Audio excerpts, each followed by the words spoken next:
Oi, meu nome é Felipe, sou professor de Geografia do curso Lívia Kingma e agora a gente vai fazer o nosso revisional do PISM-2. Então vamos lá, os conteúdos cobrados no PISM-2, eles estão relacionados ao espaço urbano, o espaço rural, demografia e os fluxos migratórios, eles vão entrar aqui também dentro da demografia e do espaço urbano. A primeira coisa que a gente tem que ter em mente em relação à demografia é sempre ficar de olho nessa relação industrializada, tá? Que isso está influenciando muito as demandas demográficas. Por exemplo, temos que pegar como que o desenvolvimento de países já desenvolvidos, eles passaram pelo seu processo de desenvolvimento e como que isso está interferindo na relação demográfica. Como que a condição de vida, o IDH, ele está relacionado a esse desempenho dos fluxos, do desempenho da industrialização. Da mesma forma que a gente tem que comparar também o inverso. Países subdesenvolvidos, eles vão ter um índice de desenvolvimento humano totalmente diferente do país desenvolvido, tá? Então, os setores industrializados, eles também vão estar ali colaborando com esse desenvolvimento, com esse acompanhamento das demandas demográficas. No espaço urbano, a gente tem que ficar de olho nessa relação industrializada também. O desempenho demográfico também vai estar interferindo na construção de cenários urbanos, tá? Que isso aí vai estar interferindo muito na relação da transformação do espaço. Temos que olhar também que essa relação do espaço urbano, ela vai estar interligada com o espaço rural. O espaço rural, ele já vai entrar com as demandas agrárias, com a construção de setores, com o desempenho do setor primário e assim por diante. Dessa maneira, a matéria-prima interligada com o espaço rural, ela vai passar a ser industrializada, tá? Colaborando com o crescimento do espaço urbano. Então, vamos lá. Quando a gente fala sobre demografia, temos que olhar diversos desempenhos, tá? Uma das primeiras análises que a gente sempre tem que estar em mente é a relação de comparação de dados da taxa etária, tanto de mortalidade, natalidade, a índice de homens, de mulheres, de cada país, de cada cidade, para a gente conseguir ir fazendo essas comparações, para a gente conseguir entender como que está acontecendo a nossa evolução.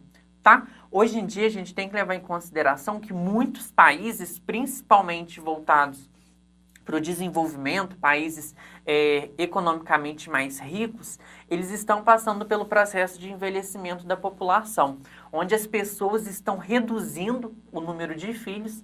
Dessa maneira, a gente está crescendo gravemente a relação do número de idosos. E isso aí é um grande problema econômico, porque acaba que daqui a pouco a gente não vai ter pessoas na ativa, pessoas trabalhando para gerar o fluxo do capital. Para a gente conseguir mais concretizar essa ideia das questões do PISM, vamos resolver algumas questões para a gente reforçar aí o nosso conteúdo. Então, vamos lá. A pirâmide etária representa a estrutura de uma população por gênero e por idade. Observe as pirâmides etárias do estado de Minas Gerais em dois momentos distintos. Então, vamos lá. A primeira coisa que a gente tem que fazer é a comparação dos anos. No primeiro gráfico, a gente tem a relação de 1991 e no segundo, 2010. Essa diferença de anos, elas são cruciais para a gente conseguir desenvolver a relação da questão, para a gente conseguir fazer a análise comparativa. Aqui a gente consegue ver que a relação do número de idosos em 91, ele é totalmente menor.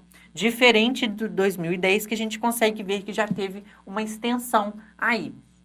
Com isso, a gente consegue ver que a pirâmide em 91, ela é construída perfeitinha, tá?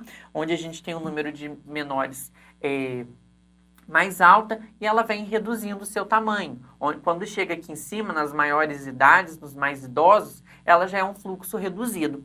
Diferente quando a gente faz a análise de 2010, onde a nossa pirâmide ela já está passando por uma nova reformação da sua estrutura.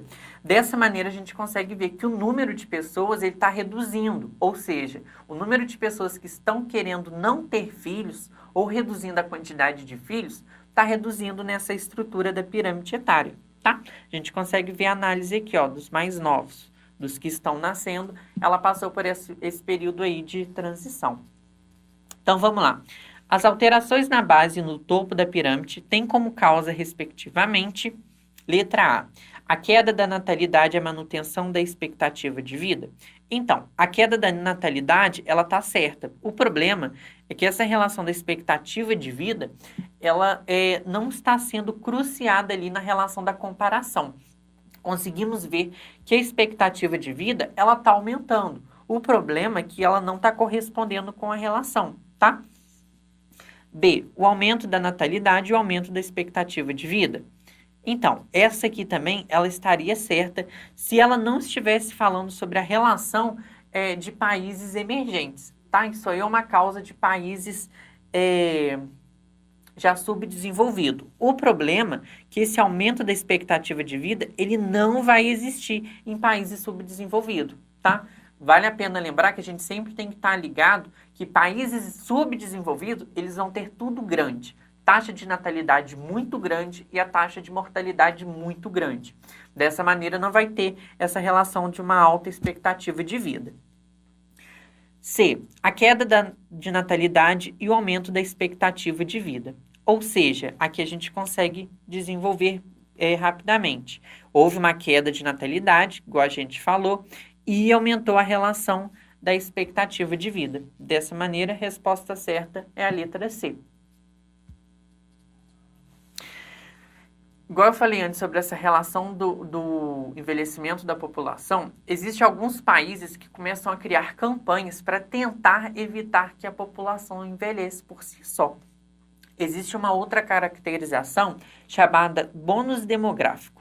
O bônus demográfico é quando a gente pega a pirâmide etária para analisar no total de número de pessoas que estão nascendo, o número de pessoas que estão ali na ativa e o número de idosos.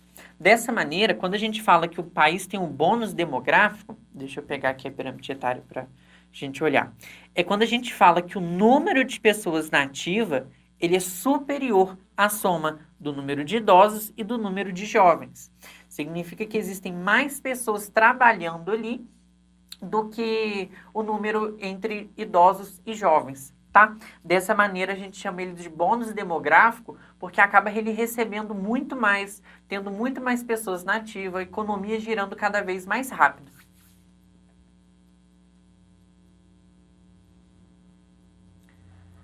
De acordo com a gente falou antes, a relação de muitos países vai diferenciando a relação do seu desenvolvimento, subdesenvolvimento, e cada um vai gerando alguns problemas diferentes uns dos outros, tá? Por exemplo, os países desenvolvidos, eles vão ter essa queda da natalidade, onde, igual eu falei antes da relação do envelhecimento da população, mas ele tem como vantagem a sua alta expectativa de vida. Isso é graças à relação econômica, o seu setor industrial e saúde sempre estarem desenvolvendo, a ciência, a tecnologia.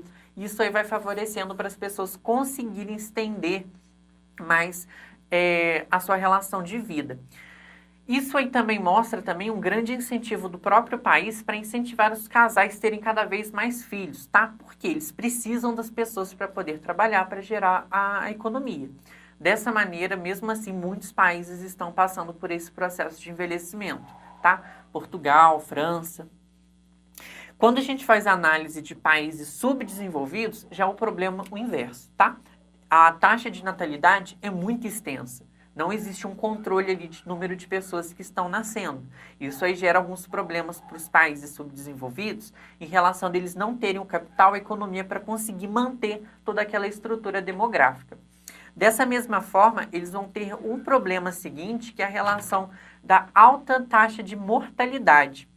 Dessa maneira, a gente consegue ver que não existe muito desempenho científico, tecnológico, para favorecer essas pessoas. Então, significa que no mesmo fluxo de muitas pessoas nascendo, muitas pessoas também estão morrendo. Aí agora vamos falar um pouquinho sobre a relação e diferença do espaço urbano e do espaço rural. Lembra que eu falei antes, a gente tem que levar como caracterização que um é crucial para o outro para o desenvolvimento industrial. Dessa maneira, a gente sempre tem que fazer a comparação que o espaço urbano, ele sempre vai ser caracterizado pela relação de um número de habitantes muito forte. A construção do cenário é totalmente desempenhada antrópica, tá? Relação industrial. E o espaço rural é onde a gente se encontra as atividades agrícolas, as atividades pecuárias, tá? Que são envolvendo o setor primário. O setor primário, por ele dispor da criação de matéria-prima, seja ele de alimentos ou não, de minérios, madeira, eles vão estar colaborando com o desempenho industrial do espaço urbano. Dessa maneira, um e o outro ali estão interligados juntamente. Então vamos lá, vamos resolver mais uma questão aqui do PISM. Análise do mapa a seguir. Aí aqui é um mapa de Minas Gerais em relação ao número de casos confirmados da Covid-19 nos municípios do estado de Minas Gerais. Considerando o mapa acima e as cidades do estado de Minas Gerais, é correto afirmar que a distribuição dos casos de Covid-19 neste estado foi fortemente influenciado pela... Vamos olhar aqui, para a gente fazer a comparação. Conseguimos ver que os maiores fluxos de desempenho, eles estão bem demarcados, tá? Minas Gerais, ele é caracterizado também não só pelo seu grande setor industrial focado em Belo Horizonte, mas também por conta da distribuição de pequenas cidades voltadas para atividades pecuaristas. Dessa maneira, a gente consegue ver que a hierarquia urbana estadual é a grande influência sobre essa relação da contaminação e espalhação da Covid-19, tá? Então, dessa maneira, a resposta certa é a letra A, tá? A hierarquia urbana, ela vai ser sempre crucial, porque ela sempre vai estar montando um equilíbrio entre as cidades. Dessa maneira, a gente consegue interligar também que as pequenas e médias cidades, elas vão estar dependendo muito da relação do desempenho das grandes cidades, tá? Então, dessa maneira, ambas estão conectadas da mesma forma que a gente viu do espaço urbano, do espaço rural. Existe sempre uma ligação entre esses distintos espaços, cada um completando a relação econômica do outro.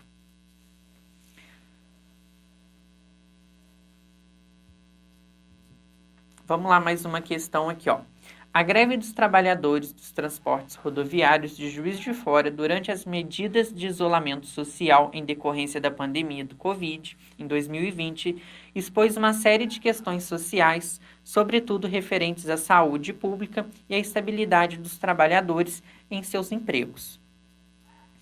Letra A. Mencione 2 elementos que demonstram a relação existente entre mobilidade urbana e pandemia.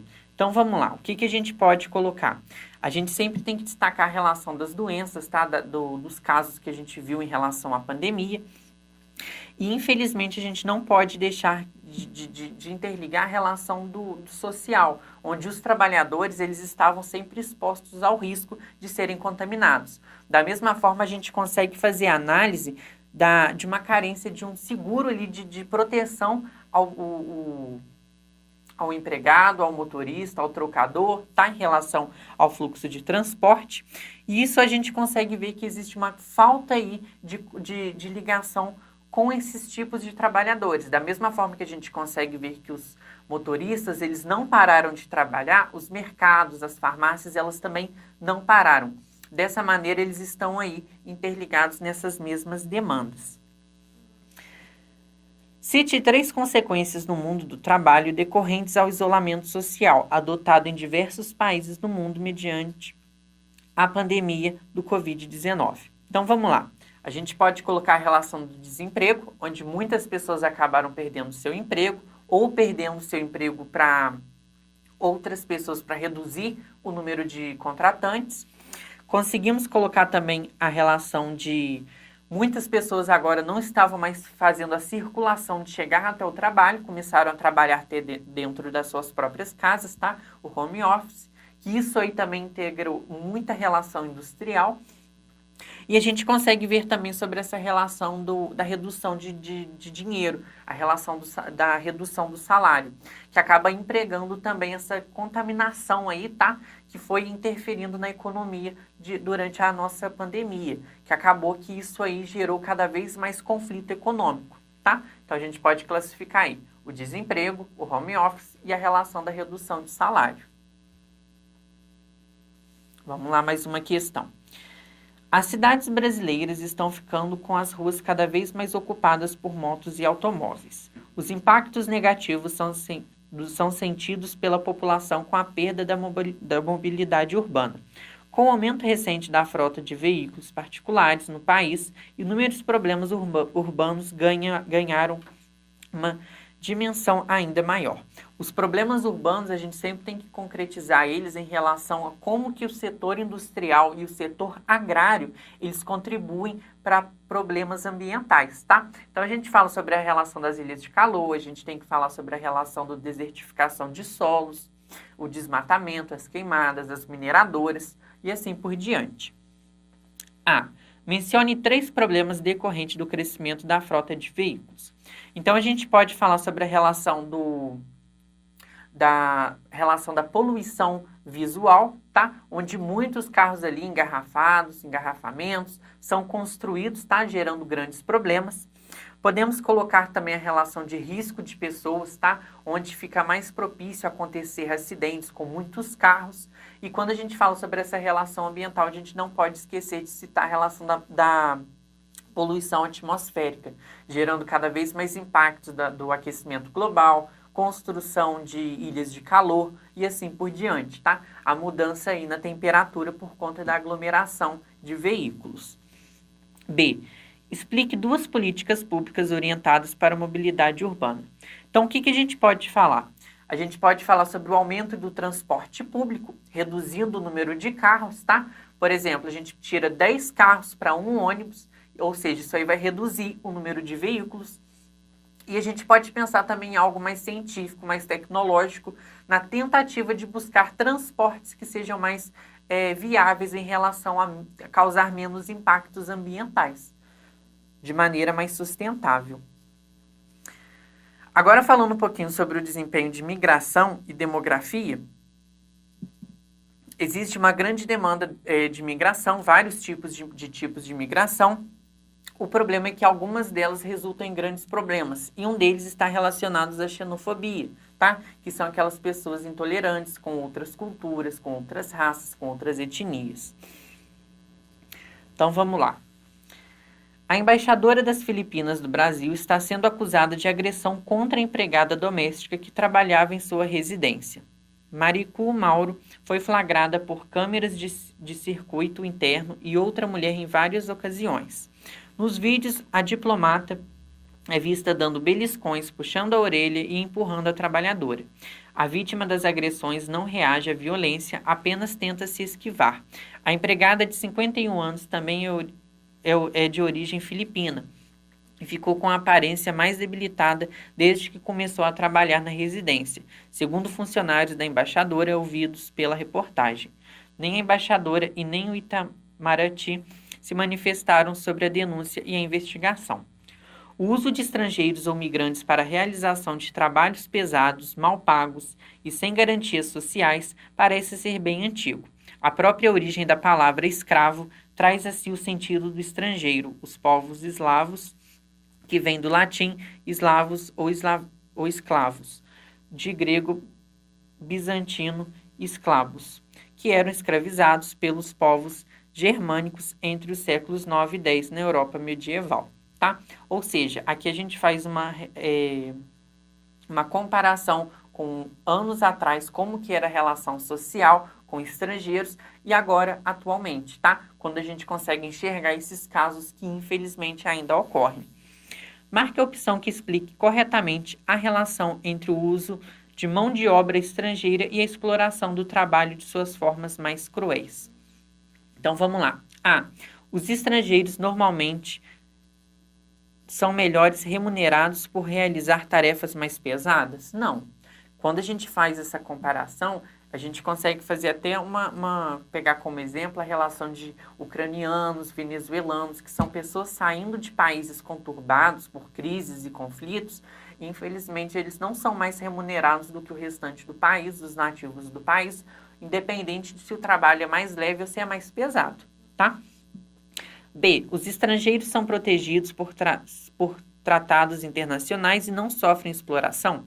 Aqui está totalmente errado, tá? Tanto a parte de não sofrer exploração, porque acaba que muitas pessoas usam os estrangeiros para trabalho escravo, tá? Por eles não estarem interligados com o país, faz com que muitas pessoas usam eles na mão escrava mesmo, um trabalho bruto e sem remuneração. e não existe essa relação de tratados internacionais 100% concluído. Isso aí é mais voltado para países em desenvolvimento, para países desenvolvidos, tá? Quando a gente pega alguma relação do Brasil com os países membros da Mercosul, é algo mais flexível em relação aos migrantes. Mas quando a gente pega o NAFTA, por exemplo, para a gente fazer estrutura, Estados Unidos é intolerante ao México. Isso aí mostra como que são conturbados essa relação de povoamento de migrantes. C. Os estrangeiros têm dificuldades na legalização dos seus direitos civis e trabalhistas. Resposta certa é a resposta C. Por quê? Os migrantes, quando eles estão chegando num novo território, num novo país, muitos deles passam por esses problemas sociais, igual a gente falou antes da xenofobia, até conseguir a legalização para mão de obra, para trabalhar e assim por diante, tá? São grandes problemas que eles acabam passando. Os fluxos migratórios, eles vão acontecer independente da ocasião, tá? Existem migrações forçadas, migrações onde pessoas são obrigadas a sair do seu território ou por crise econômica, ou por guerras civis, ou por invasão de outro país. Eles têm que deixar seu território para morar em outro lugar. Existe também um outro tipo de migração muito contínuo, que é a relação do turismo, onde as pessoas saem de um país para ir para o outro, passar uma temporada, para conhecer, sem ter relação econômica de trabalho ou de estudo.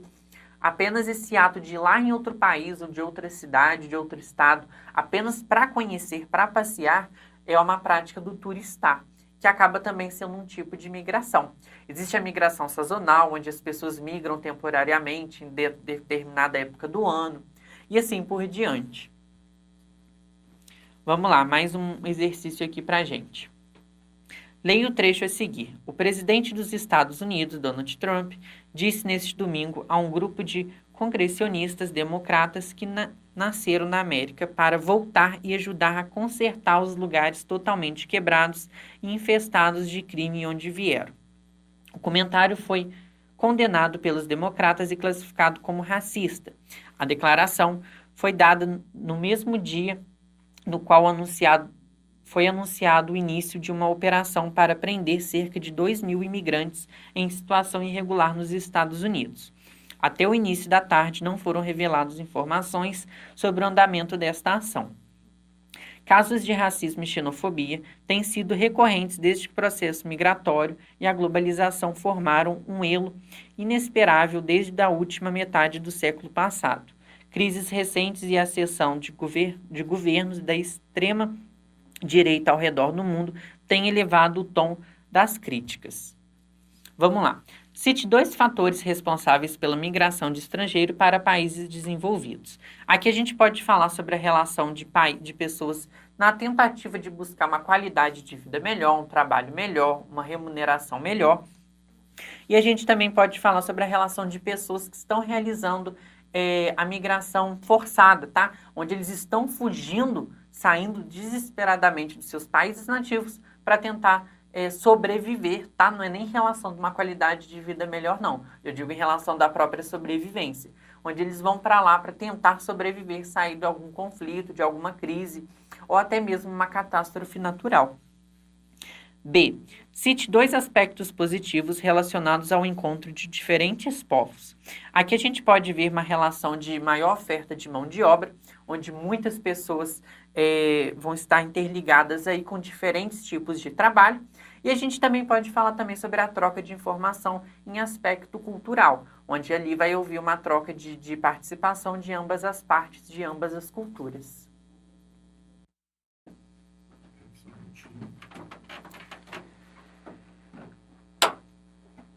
Então vamos lá, agora a gente vai trabalhar sobre a relação do espaço rural, tá? Vale a pena lembrar que o agronegócio, ele se tornou meio que uma âncora, um peso em cima da relação econômica brasileira. O Brasil, por ele ser um país voltado para um subdesenvolvimento, um país emergente, igual a gente classifica ele agora, fez com que ele se tornasse um dos países primordiais para o desempenho e a criação de alimentos. Isso fez com que o nosso desenvolvimento industrial fosse a base da construção de avanço científico ou de maquinário que seja distinto para as atividades agrícolas e as atividades pecuárias. Dessa forma, o nosso desempenho de exportação de alimentos com o mundo globalizado, ele acabou se estendendo, tá? Então, isso aí a gente tem que sempre relevar quando a gente pega para estudar o setor agrário, que sempre está passando por mudanças, renovações, tá? Por conta do grande peso econômico que ele tem para o nosso país. Então, vamos lá. A figura denuncia um dos mais graves conflitos socioambientais existentes no Brasil contemporâneo. Cite 3 características desse conflito. Então, vamos lá. Quando a gente pega sobre essa relação do conflito, a gente sempre tem que colocar que a relação do setor agrário, ele é uma coisa que está cada vez mais ganhando espaço. É muito comum a gente sempre enxergar que apenas o espaço urbano está crescendo, só que o inverso também acontece. Cada vez mais estamos criando vínculo para produzir mais, cada vez mais a gente está desempenhando ideias científicas e tecnológicas que cresçam toda essa movimentação e dobre a nossa produção. Por quê? Eu dobrando mais a minha produção, eu vou conseguir exportar muito mais, tá? Então, vamos lá, ó. A figura denuncia um dos mais graves conflitos socioambientais existentes no Brasil contemporâneo. Cite 3 características desse conflito. Então, vamos voltar aqui na imagem. Primeira coisa que a gente consegue ver é a relação da seleção de espaço. Essa seleção de espaço, a gente pode classificar eles começam, os fazendeiros em si, começam a ocupar espaços naturais onde está a vegetação fechada, acontece o desmatamento, que a gente pode classificar ele também, e eles começam a fazer a seleção dos tipos de terrenos para fazer a plantação, para a criação de gado, para extensão das pastagens e assim por diante. Isso tudo aí no vínculo de querer produzir cada vez mais. Outra coisa que a gente pode colocar também é a relação social, tá? Onde a gente consegue visualizar que a cultura indígena, ela está sendo a mais prejudicada em relação ao setor, à extensão do setor agrário, que faz com que muitas tribos, muitas comunidades indígenas são afetadas, são apagadas do mapa por conta da extensão do setor agrário. Igual eu falei antes, essa relação da matéria-prima, ela é muito importante para o nosso país, não só pelo desempenho da matéria-prima, mas porque acabou que o Brasil se focou muito nessa relação de criação de matéria-prima, de madeira, de vegetal, de carne, tá? Isso aí fez com que a gente não desenvolvesse em outros setores industriais. Durante um evento em 2018, o economista sul-coreano Han Jong-chang, professor de economia da Universidade de Cambridge, na Inglaterra, chamou a atenção para o importante processo econômico em andamento no Brasil, que teria sido agravado na última década. Segundo ele, a redução da indústria e da transformação do Brasil decorria do problema da dependência dos commodities, matéria-prima nas décadas anteriores, da redução do papel estatal nas políticas públicas voltadas para as indústrias que desenvolvem alta tecnologia. O processo do economista se refere ao... Então, aqui ele está falando sobre a relação de reduzir a relação da transformação, da industrialização.